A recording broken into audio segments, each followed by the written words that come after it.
મારું નામ હુસેનભાઈ મંડલી, સામાજિક કાર્યકર્તા। આજ રોજ અમારો ઈદનો તહેવાર ધામધૂમથી ઉજવવામાં આવી રહ્યો છે।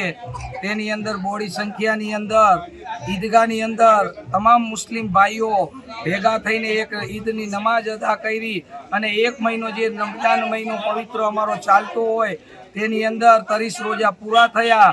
તેની અંદર આ રોજાની અંદર ઇબાદત કરીને આજ અમે ઈદગાહે તમામ મુસ્લિમ બિરાદરો ભેગા થઈને એક અલ્લાહની ઇબાદત કરી અને તમામના હકમાં હિન્દુ મુસ્લિમ એકતાના સંદેશ માટે અમારા મૌલાના સાહેબે પણ દુઆ કરી કે તમામ હિન્દુ મુસ્લિમ ભાઈચારાના સંકેત અમને પહોંચે એવી અમારા મૌલાના સાહેબે પણ દુઆ કરી અને અમે પણ આપની પાસે આશા રાખીએ છીએ કે અલ્લાહ તાલા આપ તમામ મુસ્લિમ ભાઈ બહેનોને ભાઈચારાથી રાખે અને તમામ હિન્દુ મુસ્લિમ ભાઈઓને પણ ભાઈચારાથી રાખે એવી આશા સાથે અમે એક દુઆ કરીએ છીએ।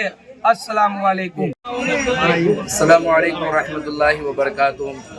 આજે બહુ જ સારું ખુશીનો દિવસ છે જેને ઈદ એ સઈદ ઈદ ઉલ ફિતરનો દિવસ કહેવામાં આવે। એક મહિનાની મુસલમાનો રોઝા રાખે, ઇબાદત કરે, નમાઝો પડે, તરાવીઓ રાખે અને ભૂખ પ્યાસમાં રહીને અલ્લાહને યાદ કરે, તેનો બદલો અલ્લાહ તબારક વ તઆલા ઈદના દિવસે એમને આપે છે। એટલે આજે બધાય મુસલમાનો ખુશ છે અને આપણે પ્રાર્થના અને દુઆ કરીએ કે અલ્લાહ તબારક વ તઆલા આપણા હિન્દુસ્તાનના અંદર ભાઈચારો અને અલ્લાહ તબારક વ તઆલા દોસ્તાના કાયમ અને દાયમ રાખે। આપણે અલ્લાહ તબારક વ તઆલા પાસે એવી દુઆ કરીએ છીએ।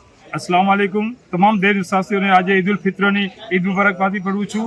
આજે ધાંગધ્રા સમસ્ત મુસ્લિમ સમાજ દ્વારા ઈદ ખુતબા ઉપર નમાઝ પઢવામાં આવેલી અને નમાઝ ખુતબા દરમિયાન તમામ સમસ્ત મુસ્લિમ સુન્ની જમાત દ્વારા આજે ઠરાવ કરવામાં આવેલો છે કે ઘણા સમયથી આપણા ટ્રસ્ટીઓ જે છે મરૂમ છે તે ગુજરી ગયા છે અને તેની જગ્યાએ નવા ટ્રસ્ટીઓની નિમણૂક કરવાની છે।